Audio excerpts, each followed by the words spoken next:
Greetings, everyone. This is Tim Selden from the Montessori Foundation, and this is Independent School Leaders Forum, our weekly webcast on topics of interest to people who run public, private, magnet, charter, but basically with an independent mindset. And while we have Montessori in our name, we speak Waldorf, we speak progressive, we speak humanistic, we speak all kinds of education, public and private.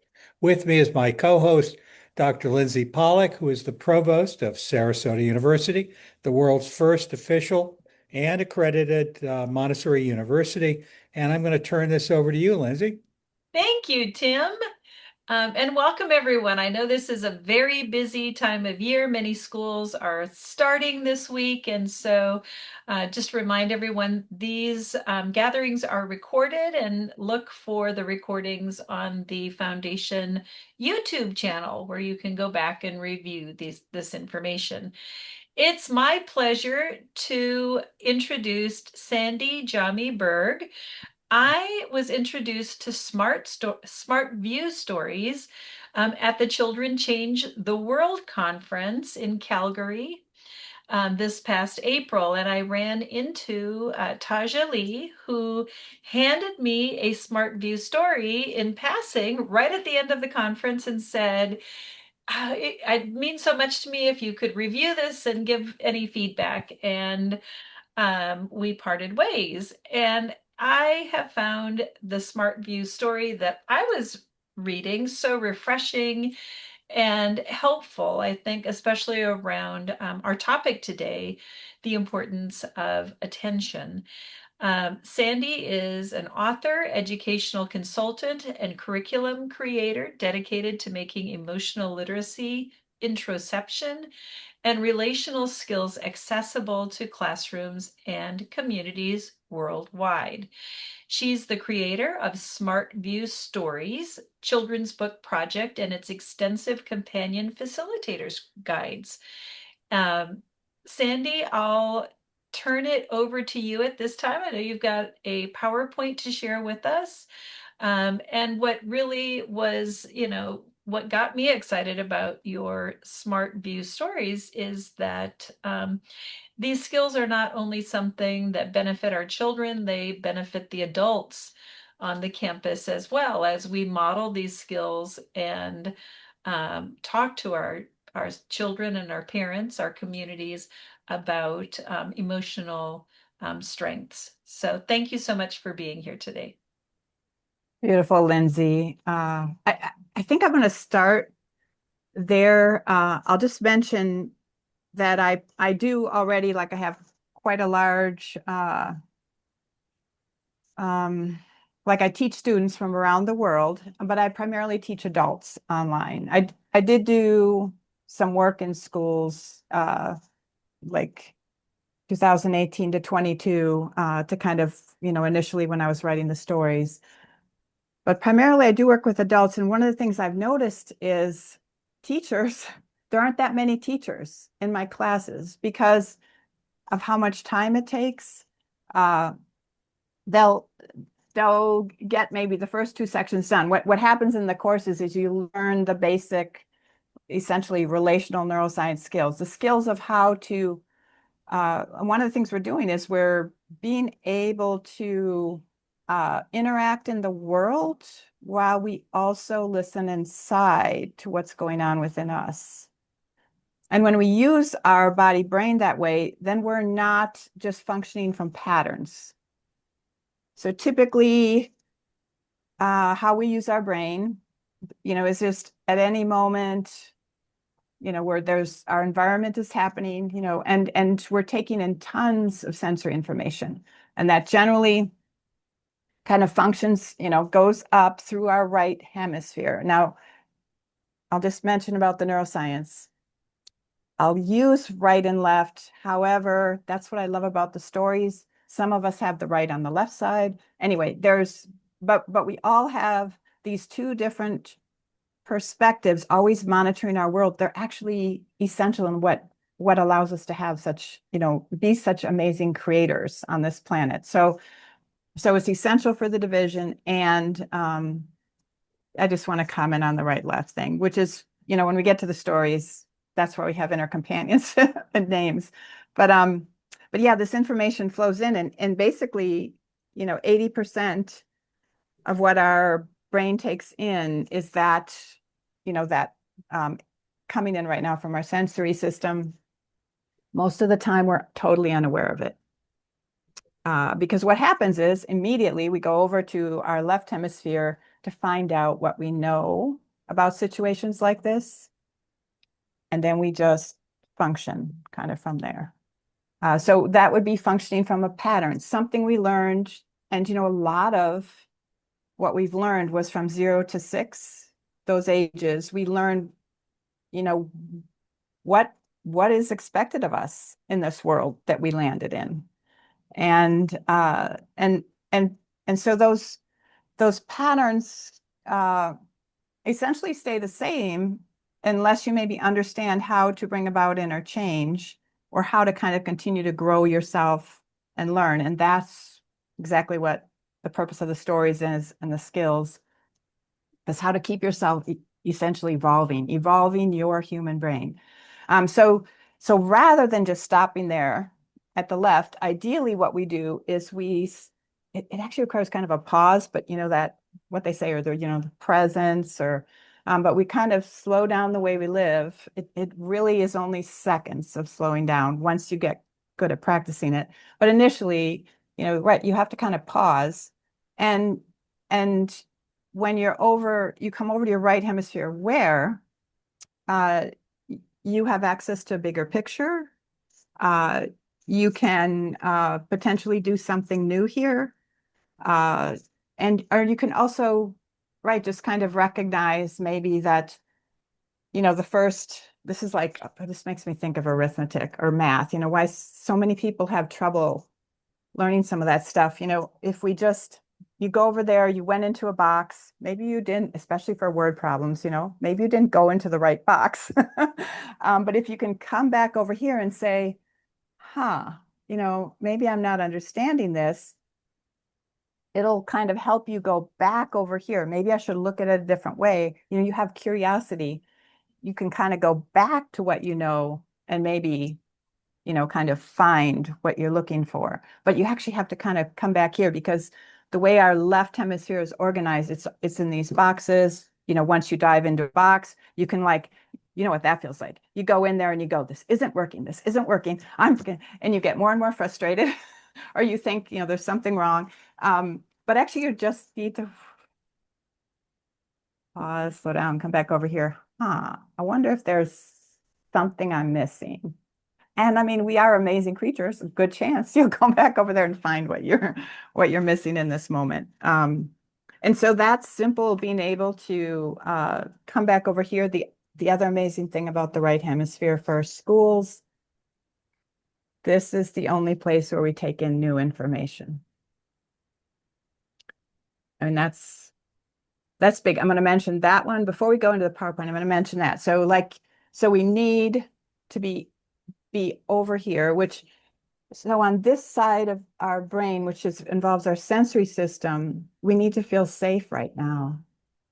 All that stuff we already kind of know, but anyway, I'll just, to hear it again.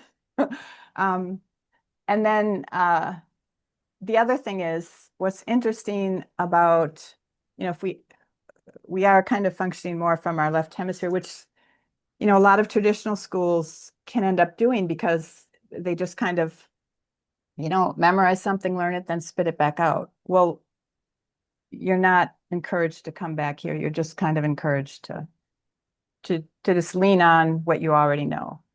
And so, right. So we somehow create this space of, welcoming our doubter, welcoming this ability to kind of be curious with ourselves rather than get frustrated.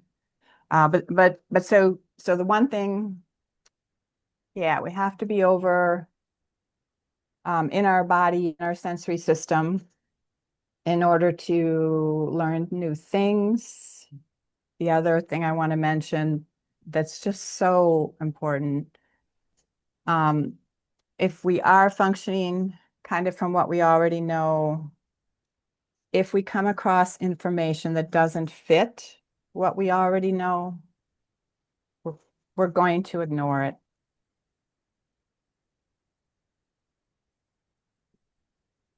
Because it doesn't make sense, it's confusing. And also what happens, so this happens when we sleep each night too. So essentially each night when we sleep, everything that we've kind of learned new during the day,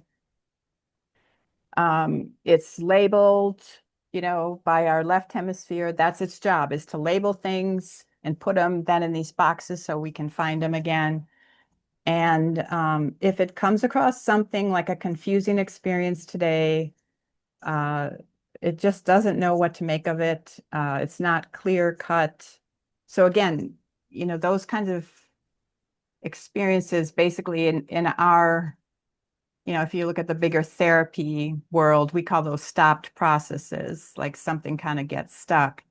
But so that kind of confusion gets held in our body, and it does not get, like, we don't label it, but it also, like, we're not taking in anything new than what we already kind of conceive about the world. So anyway, let's just see if there's any Okay. questions there. Yeah. Do you Well, have a question, Tim? I would say let's just start at the beginning. So the work that you're doing, what is the name of your program again? So I have stories there. I mean, a couple of the books here behind me. I'll bring one Mhm, a little closer. mhm, And so I've written stories mhm, that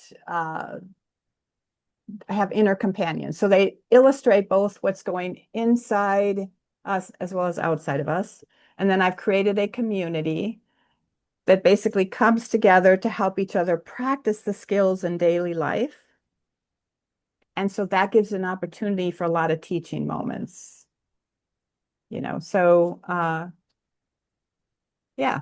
And then because this wasn't enough, I also have now developed, there's facilitator guides, and that's how the books will be produced continuously in the future. But there's a facilitator guide. So each book is about 100 pages.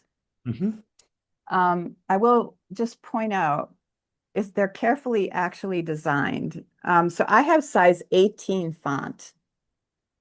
And the reason for that is to slow us down. And I actually intentionally kind of tried to, I do the graphic design, like this would be a good place to pause. So that's a place where the page has to be turned. Mhm. Like there's just stuff like that built in. And then the facilitator guide is about 100 pages, and it has 30 plus exercises to go with each book. So it's an opportunity like how to practice a skill. Like you can see a skill there. These are all natural skills. However, they'll generally take practice because our culture has not encouraged us to practice them. We're not exactly encouraging being curious about the world. Oh, wait, look at that, Instead, we're like, no, we got to get in the car, go to an appointment. That whole thing. Yeah. So Anything else? if I'm hearing correctly, what you're saying is you've created stories, which are they essentially they're fictional, I assume, but they're intended to be stories that can be used by facilitators and groups to help the people participating to become more appreciative, more cognizant of what's happening in the situation, or would you say it's philosophical or ethical inquiry? Both. So it's interesting. So the method I teach called focusing is based on Eugene Genlin. He's a philosopher. Mhm. And he basically, I would say, kind of shows how we evolve, how things change, and kind of what the essence of that is. We like to say, yeah, it gives us the how. When someone says be present, this breaks that down into what, the how. When, for instance, something is distracting you, or uh, yeah. So, yeah, so philosophical, but also I'll just say the stories are based on real life. So I do a lot of myself, I work with people individually to help them, something change within them.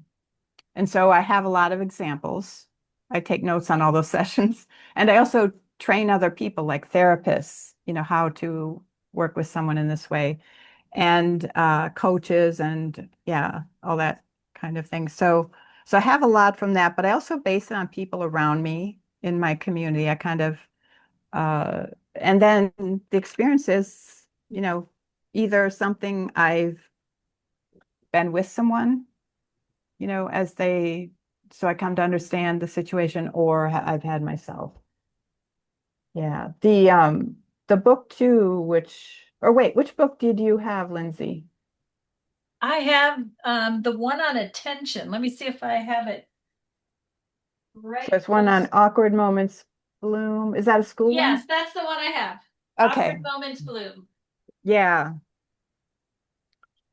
I don't have it right here at my fingertip. Yeah. So that's actually maybe based on a bit on, I mean, a variety of things. I mean, myself, but also I have a granddaughter, uh,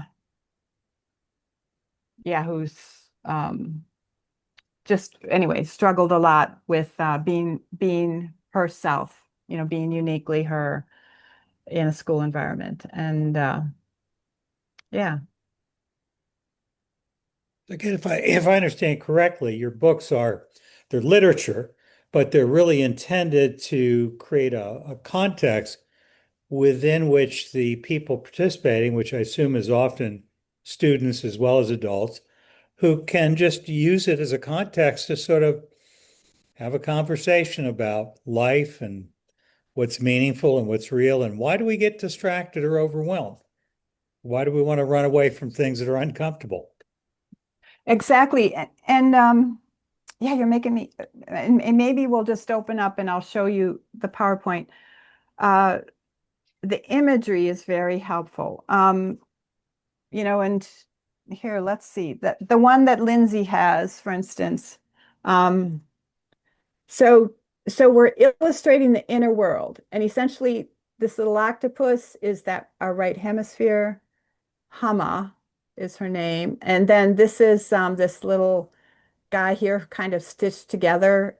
It's interesting. This is based on philosophy because Eugene Genlin has this is holistic theory, like a one way to look at the world.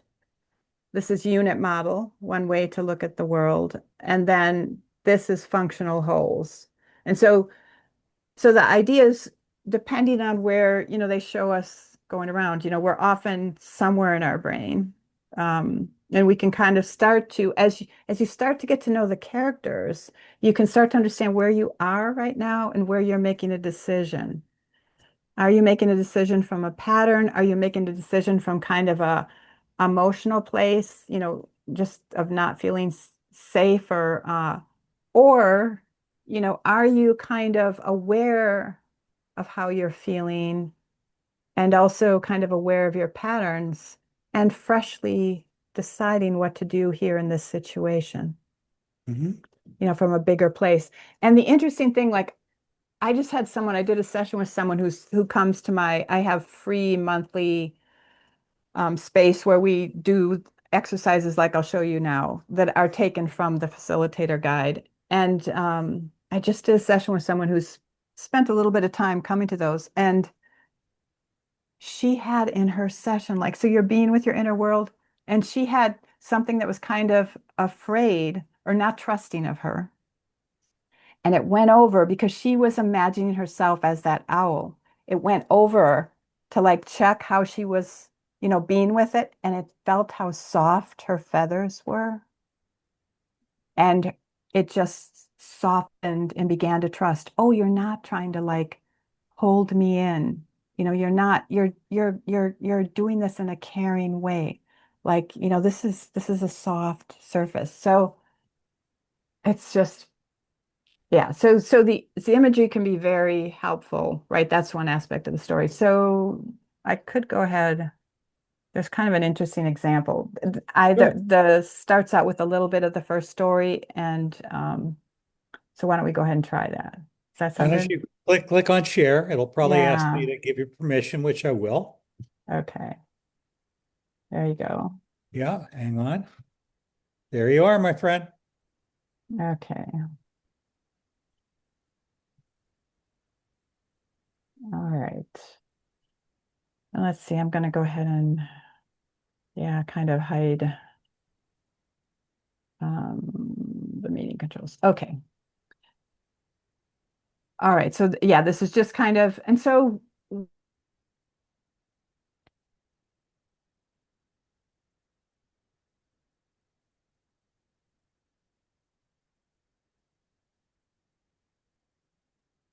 um, could use these resources to kind of teach themselves and, their students the skills along the way.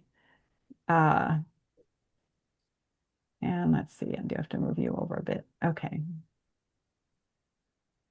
So I'm going to go, I'll just comment briefly. We won't go through these too much, but in general, I suggest kind of community guidelines for, and a lot of classrooms probably already have them, but that's just one thing I model and suggest to people is ways to kind of create a safe space. Here's just this maybe helps you a little bit with some of the imagery. These are the first three books so far. That idea, like, look how, when in the walking together, how, the owl just like its wing becomes really long to go on kind of an adventure, try new things, um, so that, yeah, there's a sense of going together.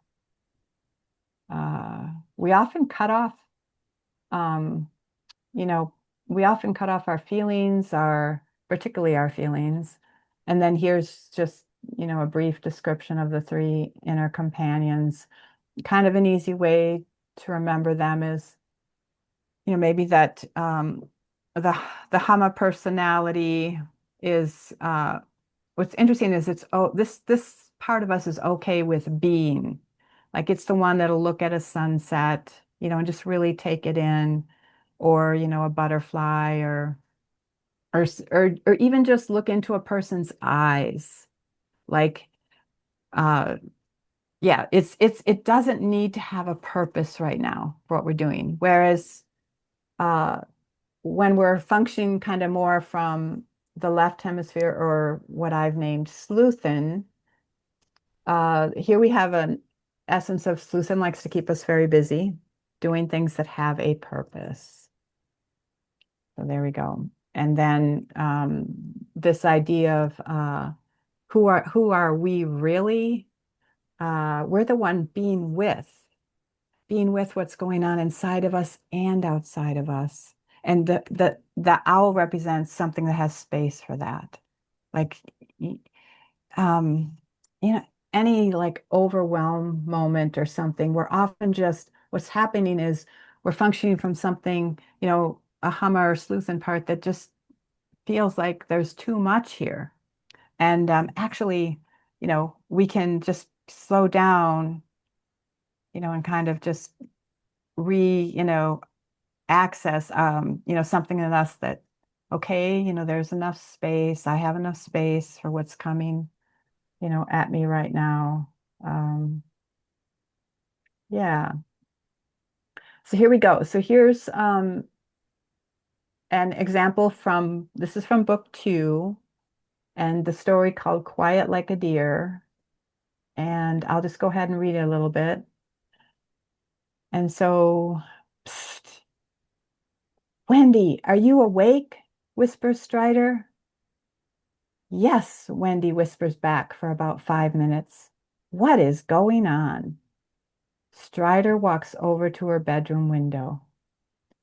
Remember when Mama said she wished she knew when the deer were in the yard eating her flowers?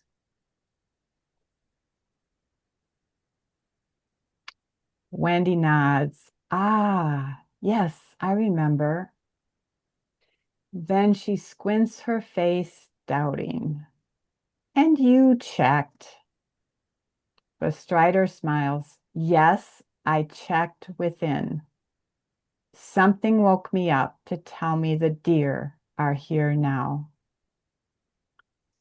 Wendy continues squinting and shakes her head. Whoa, it's perfectly quiet outside. Who would imagine deer are here now at 3:30 a.m.? Oh, Strider, something in me doubts this very much. Strider replies, yeah, I heard something in me say, ignore this and go back to sleep. Pausing, he adds firmly, I am choosing to check it out. Wendy leaps out of bed to join Strider at the window. I feel how clear you are. I am curious too.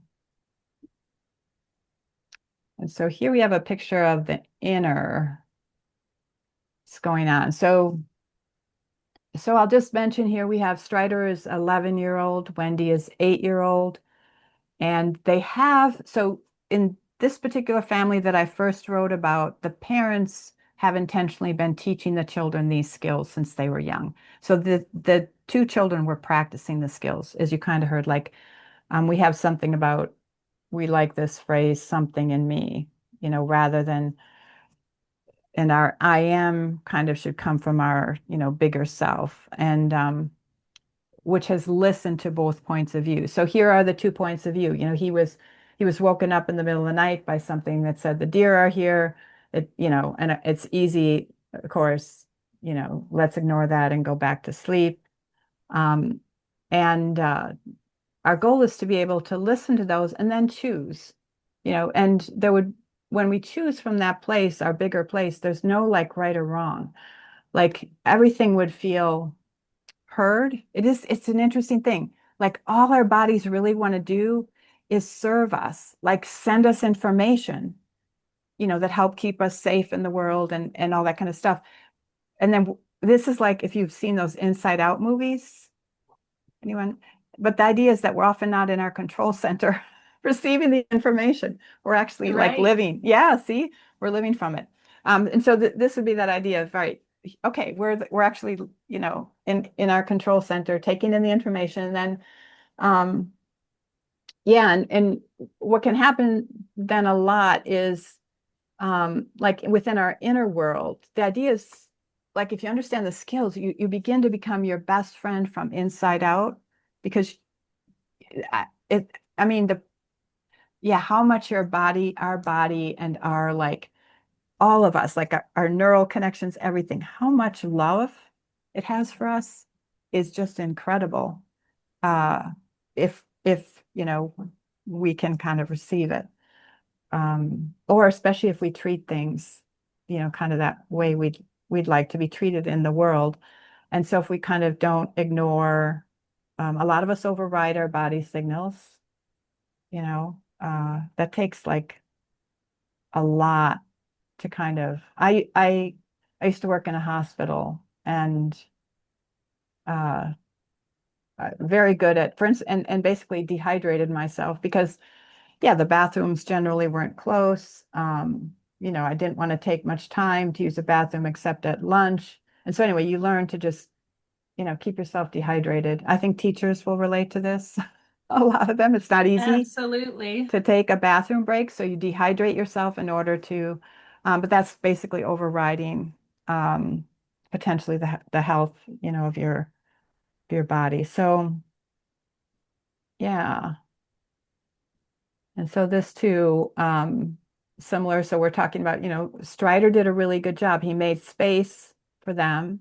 And then what we want to do is check back. So checking back is actually like a huge skill, because a lot, so often we get, or we think we're hearing something, but it's particularly our body. Our body does not generally communicate with words very much. It communicates through body sensations, imagery, gestures, and memories. Yeah, so not so much words. Generally, words are coming more from our left hemisphere because our language center is there. Uh, but this idea of checking back before we make actions, because often then our body or whatever we're checking back with will kind of adjust because we maybe haven't quite understood. And so he checked back like it's really thinking there's something going on outside, even though there's silence, it's dark, they can't see anything. And yeah. And so then I have, so this is kind of an exercise from the guide. And I thought we'd try this a little bit to just kind of see if we can get a sense for how, the perspectives might interact. And maybe someone has ideas already, or we can try that. Let's see.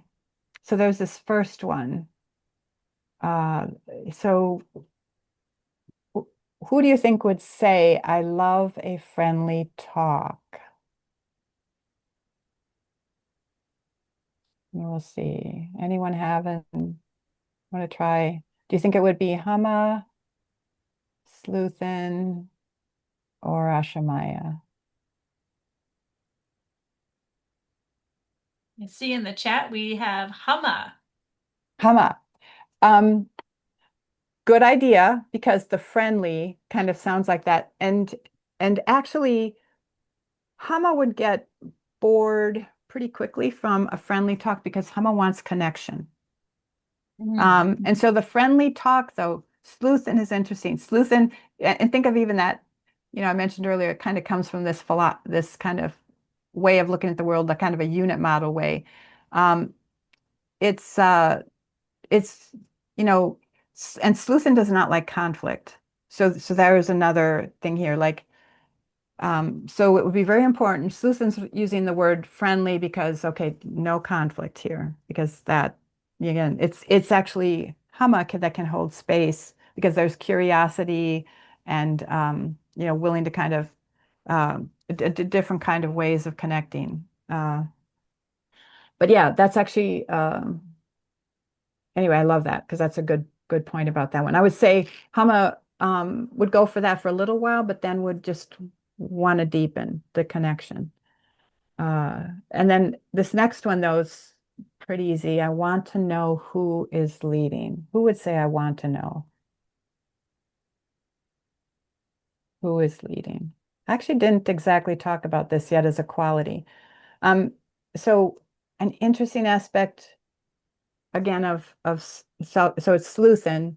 It's this side of our brain likes to be in control and worries it's that thing about confusion or not knowing. So yeah, I want to know who is leading. Make it clear. It wants clarity. So see all these things kind of, I have found it incredibly rich in my own life. But if you imagine that, like if you understood kind of the perspectives and you can then tell where someone is in their brain right now, particularly if they're stuck. I mean, sometimes you can't tell. We don't want to have this, we don't want to be analyzing ourselves all the time.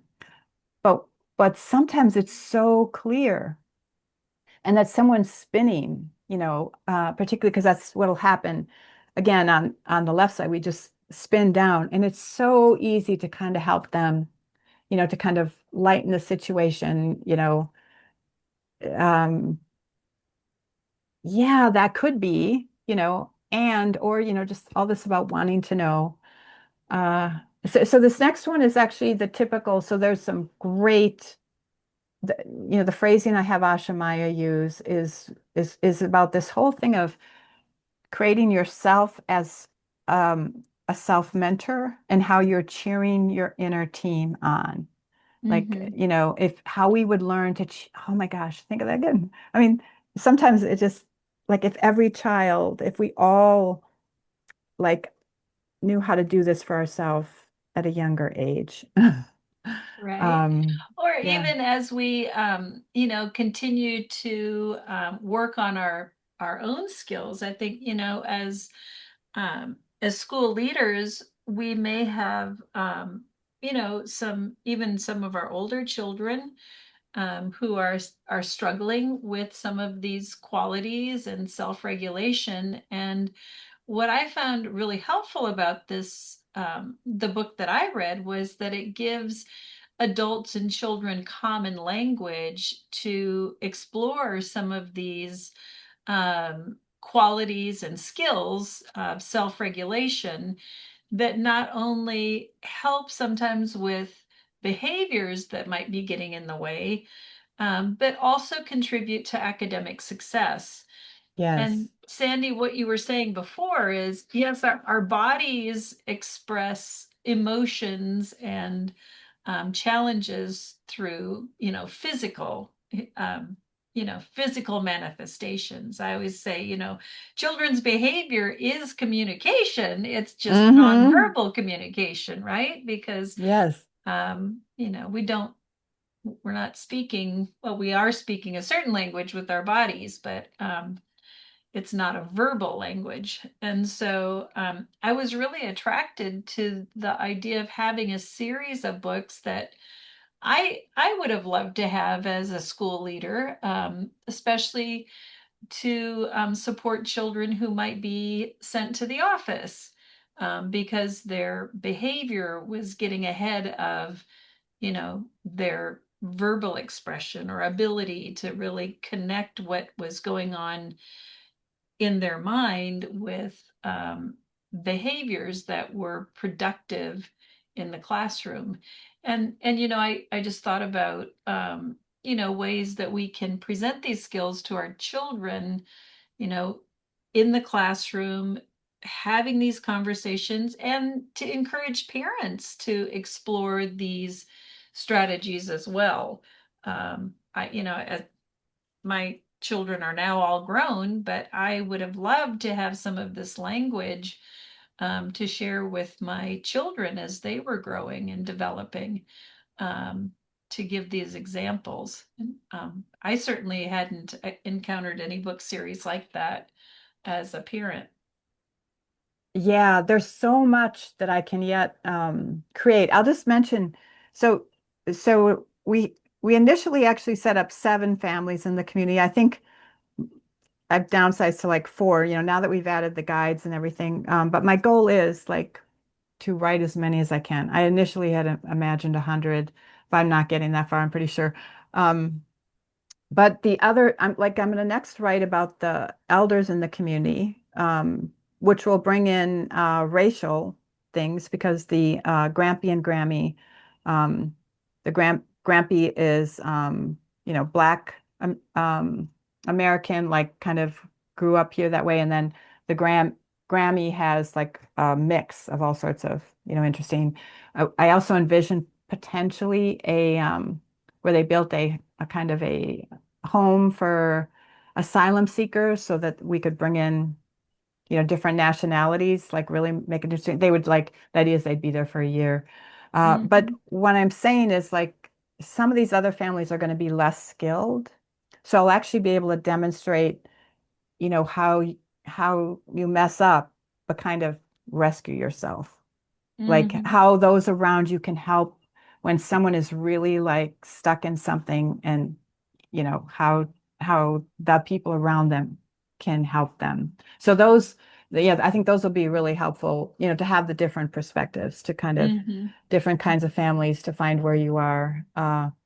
One of the things I well, there's several things. Uh, yeah, there's a skill I'll mention. This one I think I wish we all learned at age 2. Um, but there's one of the things our body does to communicate with us, and this is particularly like pain, or how people get anxiety, um, but even stomach, issues.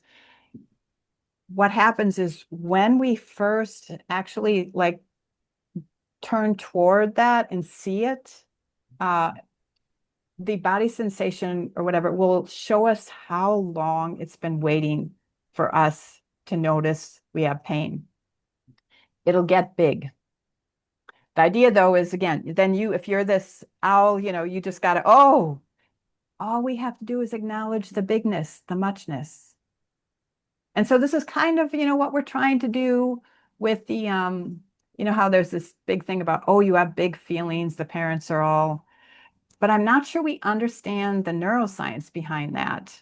And that's where I think, again, like, that the illustrations could really kind of show, and then what happens, like when you let it know it's this big, it's been waiting so long or whatever, it'll back off to a level you can tolerate. Like our body is not trying to hurt us or show us it's in pain. It's just trying to communicate a signal to us. And when it actually feels seen authentically, and that's the interesting thing, like you can't fake it. Like your body knows. It won't decrease if you're not actually, kind of approaching it with some kind of acknowledgement and respect, kind of, and not, honoring that it's here wanting to communicate with you. So that's, but that skill. And then there's the three types of inner critics. And I'll just briefly kind of say those. So when someone is feeling criticized, again, like if we understood this, if someone is feeling criticized, they're going to respond one of three ways. That's so simple. It's like we only have to. So one is to kind of collapse in. Yeah, I'm an idiot. I suck. That's kind of easy actually for someone to deal with. You can kind of ignore them almost. But uh, another way is to be a rebel. And I actually have my three children. We all kind of use all of the different ways, but we might have one we use a lot. But my three children like used one of these like heavier. And I would definitely say the rebel, so that'll come out like a teenager and say, there is no way you're going to make me. And stomping and just, so the rebel, it's not, that's not happening. I'm not going to do that assignment. I'm just not going to, um, and so rebel energy, and then the third one is escape, which is I like to say the American way anyway. I think maybe even around most of the planet, but that's all the ways we avoid. Uh, we have distractors and yeah. So anyway, that's again. So like, just think about that. If you actually saw someone rebelling, like or escaping in this moment, to understand they're feeling somehow criticized. They're feeling inner criticism. Something is going on inside them. Okay, so maybe we can slow down and, at least help them reframe or whatever, Right. yeah. No, And it's in so true. And I ourselves. think that self-reflection is so important. I think, as a new school leader, it can be it can be exhausting. And when you're tired, our emotions can be right there on the Taken edge. And over. so I think Yeah. about those ways in which we deal with stress. I think about fight, flight, or freeze, and the ways in which we internalize those messages as school leaders. It's really important, I think, that we monitor those emotions for ourselves so that we can model healthy responses to stress, and so that we can last longer in the field too. Huge. We Yes. we We need tend to we be, need people. yeah, we tend to be very hard on ourselves, and you're, Mhm. describing a lot of the emotions that new school leaders, and well, all school leaders might Mhm. experience in that setting, and how do we navigate those, and be reminded of those, right? School leaders have the skills And sometimes those can be compromised or degraded when we're under stress. So, being good to ourselves and reminding ourselves that these are typical, they're part of our human response to the world and how we can strengthen that. Sandy, I want to point out that Lovey has entered a A question. comment in the chat. Okay. And she says, for a person like me who is a social worker and thinks I'm being empathic and warm and attentive to most everyone, I'm learning that my research staff are diverse in the way they need to receive information, requests, acknowledgement, etc. They want more concrete asks and responses versus my therapeutic and contextualized approach, her natural way of being. Also, trying to learn how to be responsive to my 4-year-old when she's unhappy with something or I need to make a shift or go to sleep at night. So Levy has a very layered, many layers here in her comment. And Right. yeah, do you have any comment you'd like to add Yeah. to I'm thinking I think I want to maybe close the PowerPoint and come out so that we can, yeah, just chat about questions. I'm just going that? to Sure. quickly, so there's more examples. And then there's like suggestions for potential pair or group exploration. Uh, and this example, like listening to music softly in the background, is the best way for me to study math. That's an example of where you have integration across your Humma and Sleuthin. Anyway, so it looks at that a little. And closing is like right, closing discussion when you have a group. And that's actually when I come out, that's what I'll go with for Lovey is how, a lot of the times is can we slow down and yeah, like make space for this together. So Mm-hmm. I'll go ahead. Let me close this out so that we can, yeah, look at that more. So, uh, yeah, it is so interesting.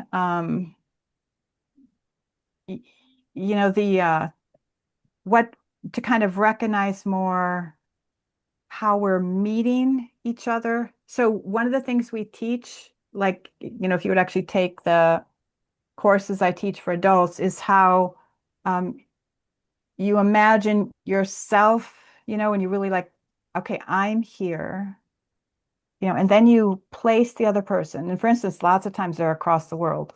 But so like Lovey could do that with, the people she's under who are underneath her who are looking. And then you kind of like, you know, honor their perspective or even can get into their perspective, which is what we practice inside. And then what I say is the space between you becomes alive because there's Mm-hmm. a good chance that essentially, right, you both maybe meet a little bit, like they have to change a little bit too. Uh, and so but you find that place and a place where like it feels like we call it life forward movement. There's an aliveness that comes like, oh, this is how, this is, in our space, this is what feels right, for Mm-hmm. now. And then that can become a pattern. It's so nice. I don't want to criticize our patterns. My gosh, if we didn't have patterns, if anyway, then you can at least lean into that for a little while. Okay, with this person, this works well. Um, but that sounds like, and then also, yeah, like to do that with our child, like to really, uh, pause here and Yeah. yeah, And Lovey's been giving you thumbs up. I don't know if you could see I those did on your see screen. those. Yeah, she said, very interesting. Some people like my approach, others are stressed out by it.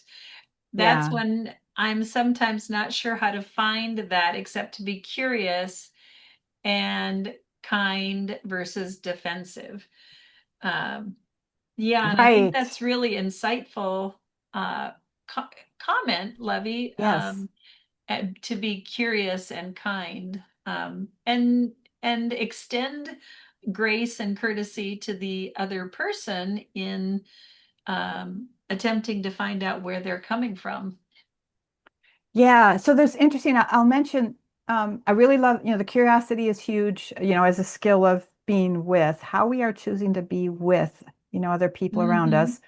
But I'll mention, I had a teacher once, he used two words to define it that I think are very helpful for us, especially when we're thinking we're supposed to be really compassionate and kind. Okay, so what he uses is, yeah, kindness.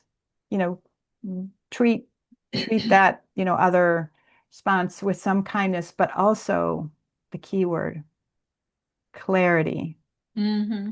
And clarity comes from, so for instance, if you have, and you practice within yourself, so like this is how you greet, like if you find something in yourself, that's kind of putting pressure on something else, which for instance, a headache, essentially what's happening within us is we have some kind of inflammation, some kind of worry, and we have something else cutting off the inflammation, and then that becomes worse.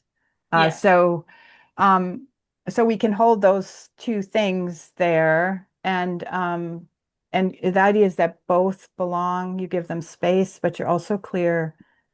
We're not going to treat each other that way. Mm-hmm. And so but that space that, so something can be angry, again, so like a child can be angry and only in a safe way. Again, it's all things we already do a little bit, but like you can really ground in it when it's so like, um, it becomes, yeah, uh, yeah, I guess too. And this is what I tell people. And I love being with how some of the worlds my inner students create inside. But it's up to you.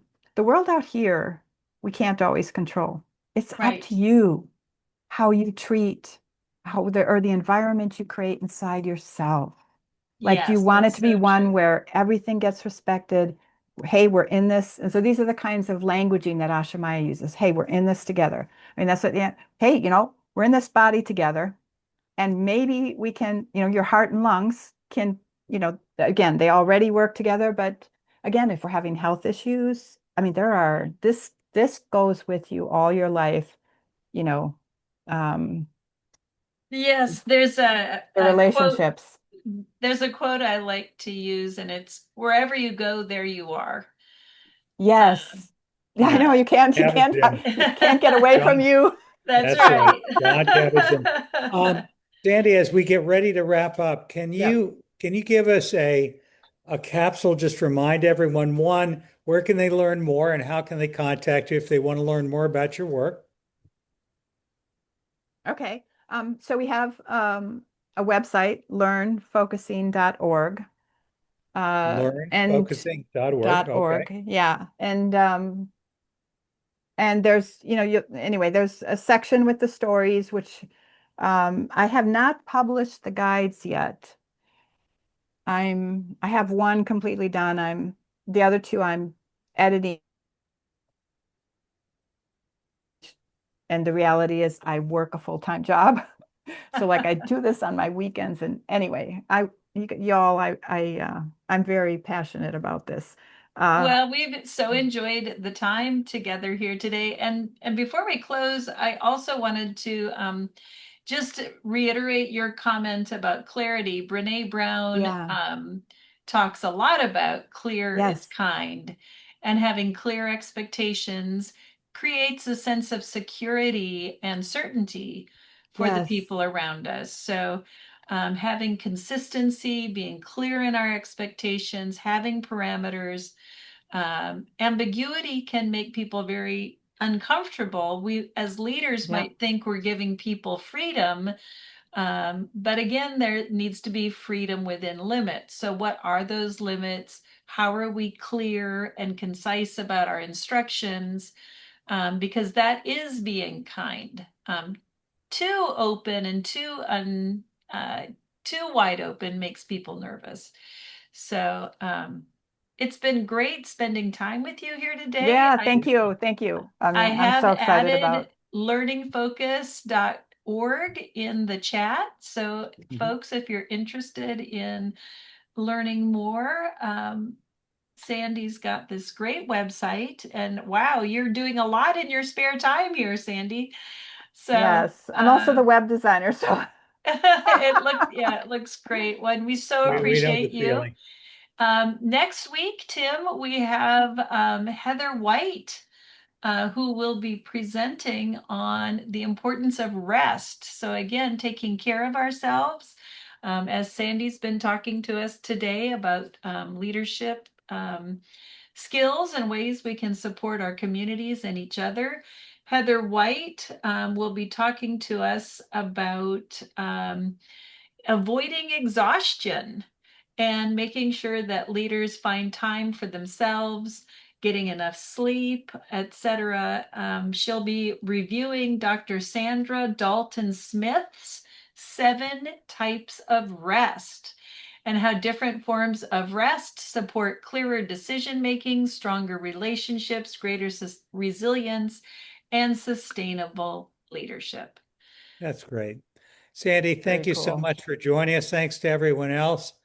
Really appreciate you coming, and we'll see you all on Tuesday. For those of you that do Tuesday, by the way, there is a webcast that we're doing on Friday, tomorrow, at the same time, 1 o'clock, with our friends from Illumine. So if you're interested in seeing what we're up to, take a look at my LinkedIn page. I think if I remember correctly, this one is with Cindy Acker, and we're going to be talking about to help every child and every family really feel welcomed and seen as we begin the school year. So again, the Montessori Foundation is here to do all kinds of things to support you as an educator, as a school leader, as a professor, teacher, educator. We just welcome you wherever you are in the world. So we'll look forward to seeing you all again soon. Thanks And so much. Have a we'll great send the rest of report. your week. We'll send the recording of Bye. this to everyone that's registered. It'll come out usually within 24 hours. Look for an email from the Montessori Foundation. Bye, Sandy. Bye. Thank Bye, you, Bill. Bye, Sandy. Lindsay. Bye, Bye, Tim. Thank everybody. you, Sandy.